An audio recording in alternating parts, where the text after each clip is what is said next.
Hey guys, welcome back to my channel Nafisha Blogs and Kitchenot আপোনালোকক স্বাগতম কৰিলো তো আজি মই অন্য এটা ভিডিও লৈ আহিছো আজি মই বনাবলৈ আহিছো মিছা মাছৰ ৰেচিপি তো বহুতে আসামিজত মিছা মাছ কয় বেঙ্গলীত চিংৰি বুলি কয় তো ৰেচিপিটো হেহলৈকে চাই থাকিব তো প্ৰথমতে মই এটা কেৰাহী বহাই লৈছো আৰু ইয়াত মই তেল লৈ লৈছো সৰিয়হৰ তেল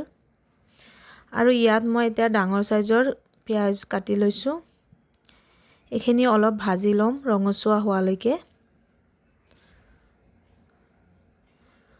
তো চাব পাৰিছে গোল্ডেন কালাৰ হৈ গল এতিয়া ইয়াত মই 3 ফুট মান নহৰু আৰু কেঁচা জলকীয়া দুটা আৰু এক টুকুৰমান আদা দি দিছো পেষ্ট আদাৰ পেষ্ট দি দিছো দি এখিনি ভালদৰে লৰাই লৈছো এতিয়া ইয়াত 1 চামুচ হালদি গুৰি 1 চামুচ জিৰাৰ গুৰি আৰু 1 চামুচ আধা চামুচ মান জলকীয়াৰ গুৰি দিছো আৰু 1 চামুচ নিমখ দি পেলাই ভালকে এখিনি লৰাই লৈছো মছলাখিনি হোৱালৈকে তো চাব পাৰিছে এখিনি ধুনিয়াকে মই লৰাই লৈছো এতিয়া ইয়াত মই পানী 1 কাপ মান পানী দি দিছো পানী দি এতিয়া মছলাখিনি ভালকে ভুনি লৈছো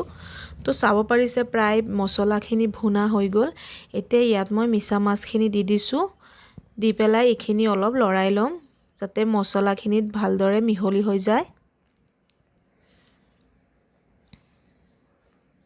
তো অলপ টাইম লৰাই লৈছো এতিয়া মই ইয়াত অলপমান ঢাকি দিম এখিনি অলপ টাইমৰ কাৰণে ঢাকি দিম কমা 10 মিনিটৰ কাৰণে ঢাকি দিছিলো তো চাব পাৰিছে 80% হৈয়ে গল তো এতিয়া মই ইয়াত আৰু অকমান জোল এড কৰিম অলপ পানী এড কৰিছো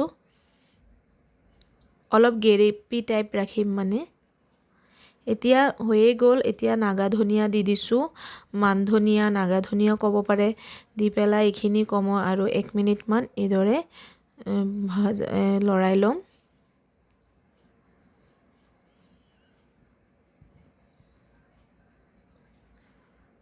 তো চাব পাৰিছে মোৰ তৰকাৰী হৈ গল এতিয়া মই গেছটো অফ কৰি দিম তো মোৰ তৰকাৰী হৈ ৰেডি তো ভিডিওটো কেনেকুৱা লাগিছে ভিডিওটো ভাল লাগিলে মোৰ চেনেলটো সাবস্ক্ৰাইব কৰি দিব লাইক কৰি দিব আৰু ঘণ্টিটো অল কৰি দিব তো আজিলৈ